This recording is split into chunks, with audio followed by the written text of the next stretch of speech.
Good evening, ladies and gentlemen. Welcome to Reference Point. I'm your host, Dave Cooker-Hook. This evening's conversation is going to be very interesting for me, and I hope for you too, because I have the privilege of having Dr. Michael Pearn here with me, who is an organizational psychologist, and we're going to talk about entities, businesses, nonprofit organizations, government organizations, organizations in general, and what makes them tick to a certain degree. So this should be really fun. So watch this and enjoy. Michael, welcome to Reference Point. Thank you for being here. Well, thank you very much for inviting me. This is going to be, like I said, I think this is going to be a lot of fun. But I think the first place I want to start is I want to ask if you would define for me and for the viewers what organizational psychology is, because I think everybody kind of has this somewhat of an understanding of psychology as it applies to individuals, and we take classes for it in college and all that sort of stuff. But what actually is organizational psychology? Organizational psychology is one of the applied fields of psychology. So you get clinical psychology, which is devoted to helping people deal with psychological problems and illnesses. You get educational psychology, which is about education in schools. And then you get other kinds of psychology. And organizational psychology is one of the branches of applied practice. Okay. So it's a profession in its own right. And really, it uses the science, the research findings, and the theory of psychology to the world of work for the benefit of organizations and the people who work in them. To the world of work, okay. Yeah. So, and in the world of work, you have obviously the individuals that are working in an environment and doing whatever they're doing. Yeah. But do the entities take on a personality themselves? Kind of, or no? When you say entities, what are you referring to? The company. A company or church group or... Yes. So do they take on a personality of their own? Yes. Well, we tend to call that culture, organizational culture. Okay. And the culture of an organization is the way things get done, the way people behave, the things they value.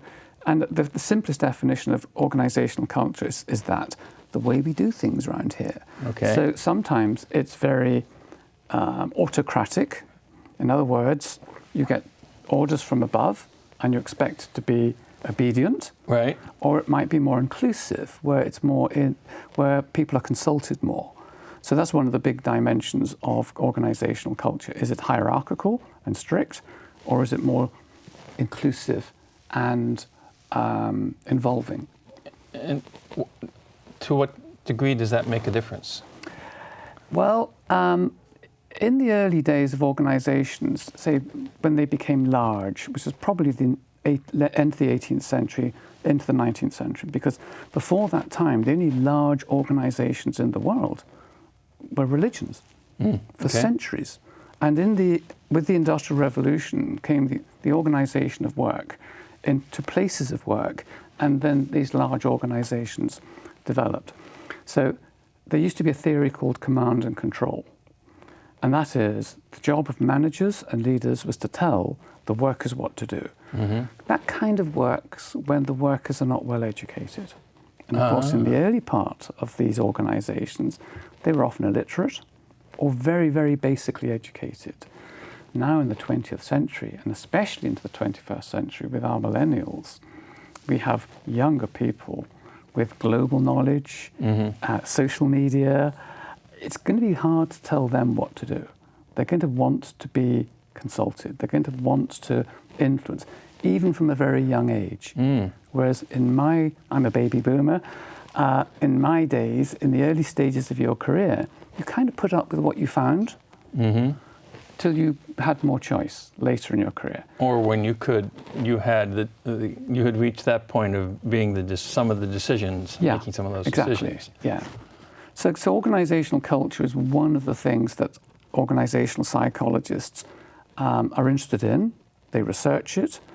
Leadership style is something that they research. See, the thing about psychology that many people don't fully understand, it's a science. So when we talk about organizational psychology, we're talking about the science of psychology, the research, the evidence being applied. So it's not the same as saying, I'm a Freudian, Yeah, right. where there's no science. So it's an empirically based discipline. Does that tie into assessment of the impact of policies, procedures, processes, and things that therefore you can measure and document and codify? Yep. Is that part of the organizational psychology, whatever, handbag, toolbox? It is, and it's very often, it goes under different names. So one area that the organizational psychologists measure, study, and often give advice on is what we call employee engagement. Okay. And this is the notion that the employee feels valued, respected, their jobs are clear to them, they get the feedback and development that they need, and that they're well managed. That's what we call employee engagement. Okay. Now, some companies measure that very, very strictly, and they even create benchmarks so that if your unit, your manufacturing unit, or your company that they might own falls below a certain level, they come in and say, what's going wrong here? Why is the leadership being ineffective? Why are people disengaged? Why are they not being as productive and creative? Why are they leaving their jobs? And one of the findings is people tend to leave bad managers rather than companies. We've known that for decades and decades. Right. A badly managed person will leave a good company. You know, just as an aside on that, it ties right into this. I think I had an interesting conversation this morning with a gentleman whose daughter is a competitive swimmer. And she was going to get scholarships to a couple of different universities. Yeah. And when she met with the coach of one particular university that was a little bit higher up, she would have been a Division I versus a Division III school, she said, I'm not going to be around that guy. I won't swim for him. You know, so so this concept of bad managers impacting whether or not an individual stays with an organization, I mean, that just spreads out to all kinds of possibilities. Absolutely. So that's, again, one of the things that organizational psychologists study is what makes a good manager. What are the skills that they need to have? What are the competencies that a good manager And these should things are have? known then. We know what they are. Yes. We have a good handle on that. So when you look at, let's take the business side first. We won't talk about government agencies or religious organizations or nonprofits at the moment. Let's talk about businesses. Yeah. When you look at the business activities or the organizations here in the United States, to what degree are these concepts that we're talking about, these known organizational psychological concepts, being implemented?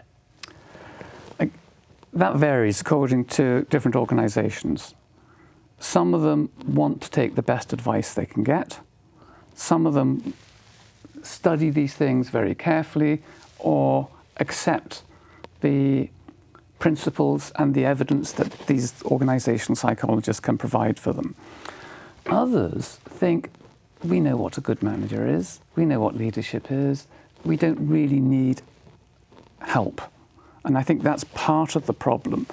If you think you're good at something, you run a successful company, it's hard to accept that actually you may need some external assistance, another perspective.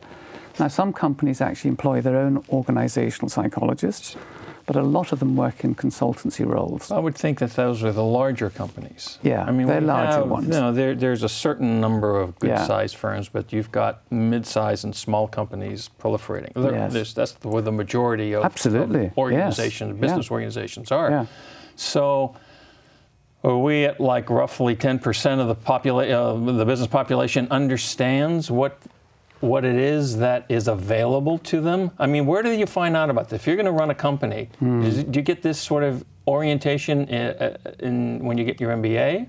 Do you get this sort of orientation when you are looking at starting a business and you want to buy a franchise, and now you know you're going to hire 37 people. Yeah. Where does this data come from? Most MBAs cover what organizational psychologists do. So they cover organizational behavior, they would cover culture, and they would cover change management. Okay. And sometimes, see, in some ways, organizational psychology is a specialist support service initially to the human resources function. Okay. So they will turn to organizational psychologists when they feel they need help. All right. But very often they don't. They don't turn to them. They don't turn. Yeah. Okay. Yeah. For example, organizational psychologists are really good at defining selection systems that guarantee you get the best people. Oh, okay. But most people think they're good judges of character. Most interviewers think they're brilliant at identifying who's a good person.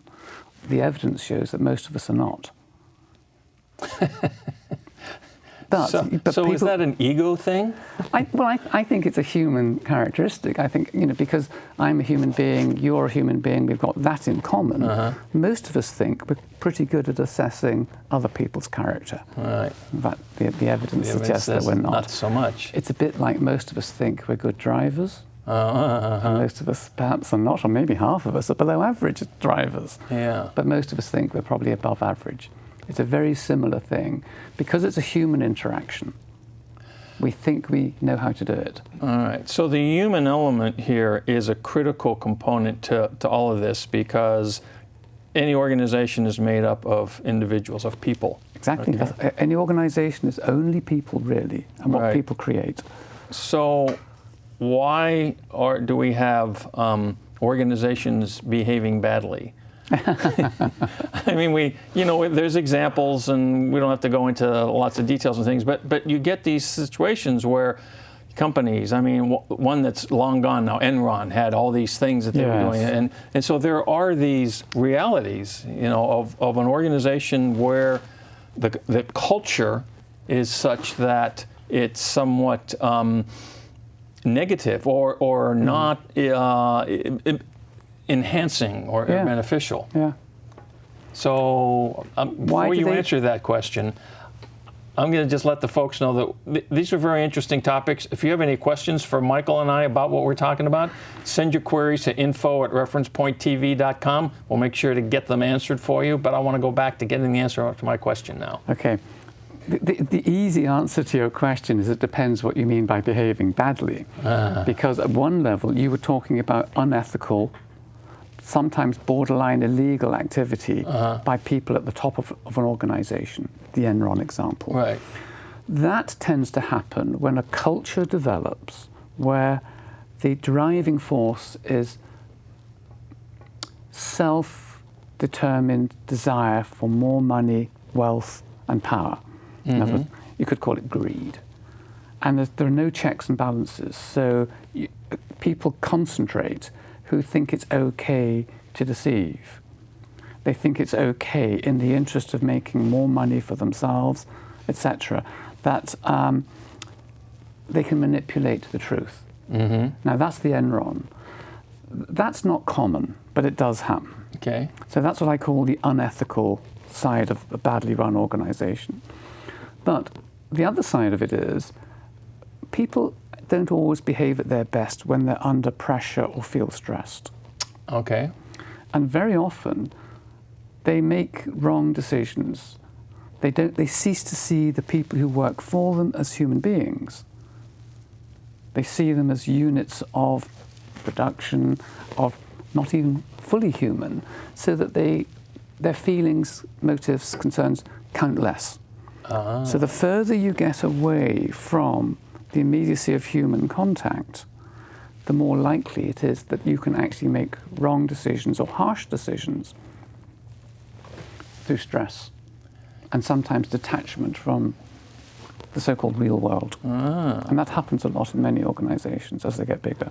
Very interesting. Unless they have what I would call an inspirational, visionary leader who says, I believe in these things. I believe in treating everyone as human beings. I believe in honesty, etc. And they do exist. Okay. So, before the show started, I asked you a question that I kind of want to go to, because this seems to be a lead into that. What you just mentioned seems to me to be a lead into that, and that is that when I look at the kind of conversations or information in periodicals or media and news, whatever, there seems to be an awareness or a tendency within the millennial and the Gen X aged individuals of a more socially conscious, environmentally conscious, and progressive kind of mentality when it comes to starting a business. Yeah. So theoretically that says that, hey, you know, 15, 20, 30 years from now, we're going to have a different kind of culture in the business world than we might have today. And you were saying that that might not necessarily be the case. No. It might happen, what you're predicting. On the other hand, we know that as people get older, they become more conservative. They become less radical in their beliefs. Now, this might be the first generation that is the exception to that. Each generation's a little bit more liberal than the one that preceded it. Okay. Because the world is different. Educational levels are higher. You get the effects of technological change, etc. So you've got this trend. It might be beginning to be reversed a bit politically in this country and around the world, in fact. That trend might be slowing down. So it's not guaranteed. Right. But I do think there are organizations, and they're often called positive organizations. In fact, in the University of Michigan, there's a center for positive organizations where they study just this thing, a positive environment. It has a good cause that goes beyond merely making money. Right. It's responsible for the environment. It believes in sustainability. It believes in the human spirit as a different kind of concept that we have been used to in the past. They exist. I think one of the things about that, they exist, but I think beyond the fact that they exist, that it can be demonstrated that that makes them profitable, that they are profitable. Yes. They are profitable businesses. Yes. You don't have to be employing slave labor in order to be a profitable enterprise. Yes. And hopefully that those examples are becoming more prevalent as opposed to less. Yeah, I would hope so, because I think as the evidence grows, and again, it's part of the role of an organizational psychologist to some do the research, some publish the research, and others like me apply it in organizations. I think there is growing evidence. In fact, I put a lot of emphasis in my work on the leadership role and senior managers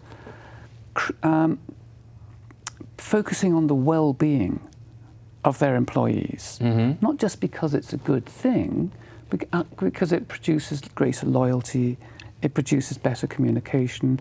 We actually know it can produce greater product innovation. Yeah, and I would think that then there's less stress, which means there's less illness, which means a whole bunch of... Now, you had mentioned something earlier about stress in environments of stress that can lead to decisions that are not positive decisions. Yeah. Are there leading indicators in an organization that you can, that are like yellow flags that maybe something should be being looked at? Yes. I mean, I mentioned employee engagement measures. When they go low, then you know there may be a bigger issue. But employee engagement meaning exactly what? Well, this is where an employee feels that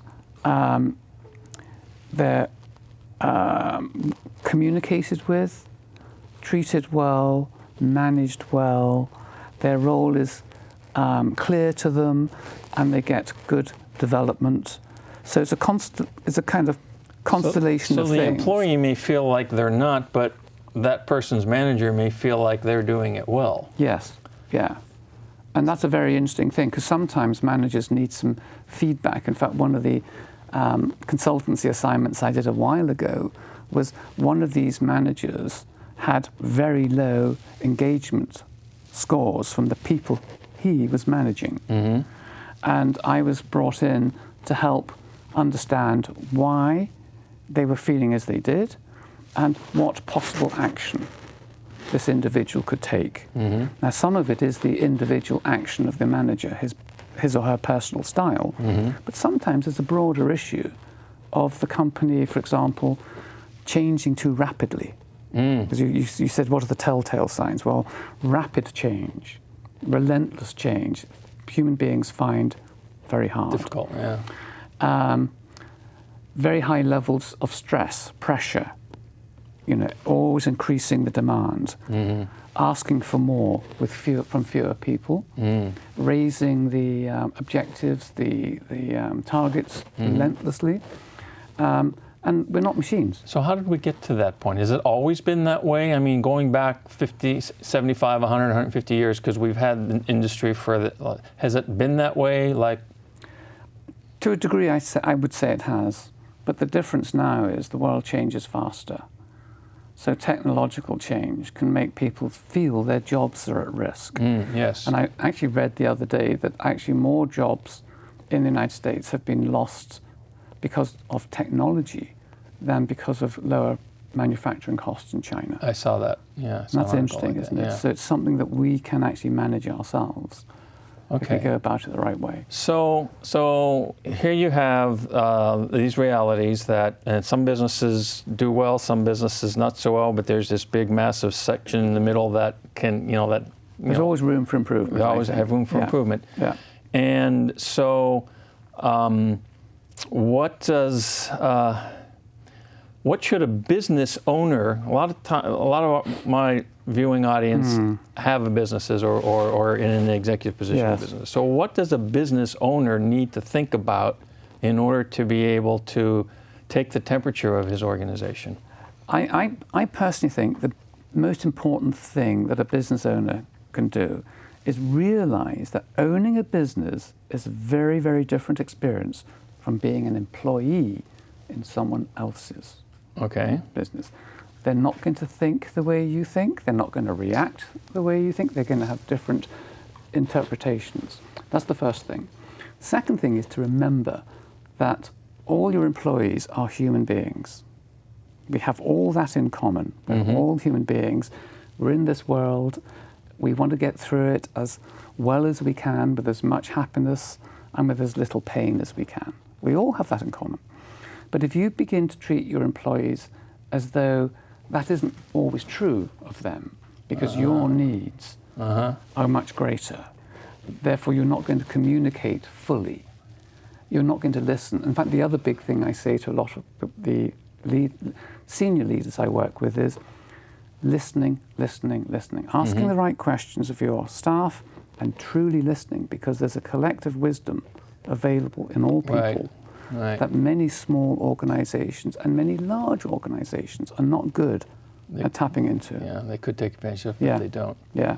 One of the things that you and I had talked about previously was this concept of resiliency, which I think I'd like to touch on now. And by the way, we only have a couple minutes left in the show, so I'm going to ask you if you would be willing to come back again on Reference Point and talk more about this new topic of resilience. Sure, no, I'd be very happy to. Great, because when you look at an organization, you look at organizations where within any of them you have this concept of room for improvement, there's going to be stress points, there's going to be frustration, there's going to be disappointment, there's going to be angst. And sometimes that's easily, as an employee, to succumb to that and totally collapse. Yes. And from what you had mentioned, this concept of resiliency is relevant to that and can help reverse that polarity, I guess. Yeah, I mean, resiliency is a core human quality that helps us survive. Okay. Even in evolutionary terms, and maybe when we meet again, perhaps I can tell you more about that. But the world is quite a stressful place these days. There's so much uncertainty, change is so rapid, people are frightened about global events. Right. And there's a lot of pressure on organizations to make profits, keep jobs. Right. And some people, if they experience too much pressure, they begin to become negative, and there's a dangerous spiral downwards into negativity, right. Apathy, non-cooperation, and eventually subversion. You can get to the point where you're so alienated, you want to punish your employer. And people do. Okay. They have been known to. But we want to avoid that. So whatever we can do to help management teams or employees in small businesses, and that can be very stressful, small businesses, deal with the pressures, stay positive, stay on top, take the knocks, always stay in command rather than let the pressures begin to wear you down. And that's usually bad for business. And that's where this concept of resiliency comes into play. Okay, very interesting. We'll talk about that when you come back, because I think that's like a great subject. So what I'm taking away from our conversation here today at this point is an understanding that but we all know that the organization, whatever business or church group or whatever, it's made up of the people that are there. But what I'm getting from this is the reality that to the degree that whoever reaches that level of managerial or higher level responsibility, to any degree that they disconnect from the people that they are that work for them or that they are serving, to that degree you are creating a potential condition where the organization can get a little psychotic. Well, I would say psychotic, or maybe dysfunctional. Dysfunctional. Or maybe underperforming. Underperforming. Okay. Well, that's and I think we see that in a lot of. But maybe we can touch on that briefly next time we get together. But for now, we have to wrap up. So, Michael, thank you so much for being here. And ladies and gentlemen, I hope you've enjoyed this conversation. Come back and see our next episode as we talk more about this concept, and we'll see you next time on Reference Point.